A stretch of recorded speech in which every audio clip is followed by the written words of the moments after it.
I'm Paul Perkins with the check of your ag weather. This late afternoon through midnight, isolated to scattered thunderstorms developing from north of I-80 to eastern Colorado, track to the southeast. Severe storms are possible, especially in central and eastern Nebraska, where there is a slight risk of level 2 of 5. Hazards include ping pong ball size hail and wind gust over 60. After midnight, most areas expected to be storm free. Cool high pressure building in from the north results in highs in the upper 70s to the mid-80s for tomorrow and Thursday. Disturbances drifting southeast could trigger a few thunderstorms in west and central areas tomorrow night through Thursday night. Highs bounce back into the 80s to the low 90s on Friday. A stronger area of low pressure moves across the plains with higher chances of thunderstorms late Friday through the weekend, but mostly on Friday night. Highs drop back into the mid-70s to the mid-80s for the weekend through Monday.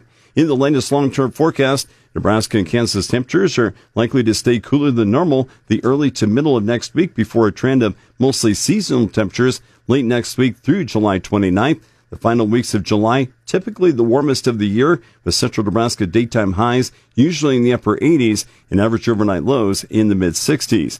Rainfall in Nebraska and Kansas Sunday through July 29th expected to be near normal to slightly below normal. The more likely area for drier conditions is over western and central Nebraska.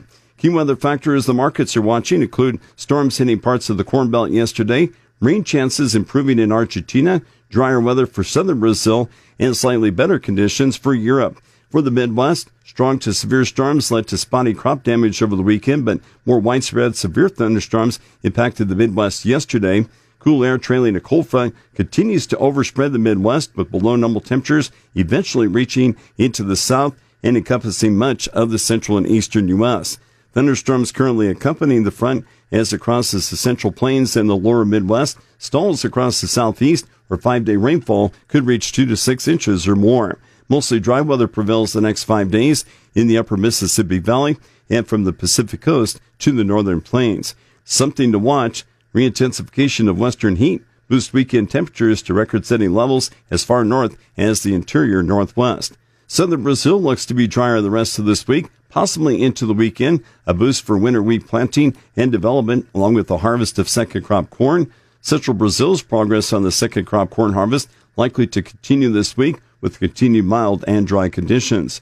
Argentina, where frost and mostly dry conditions have been unfavorable for developing wheat, expects improving rain chances and more seasonal temperatures late this week or this weekend. Rainfall, though, in Argentina may not be very widespread.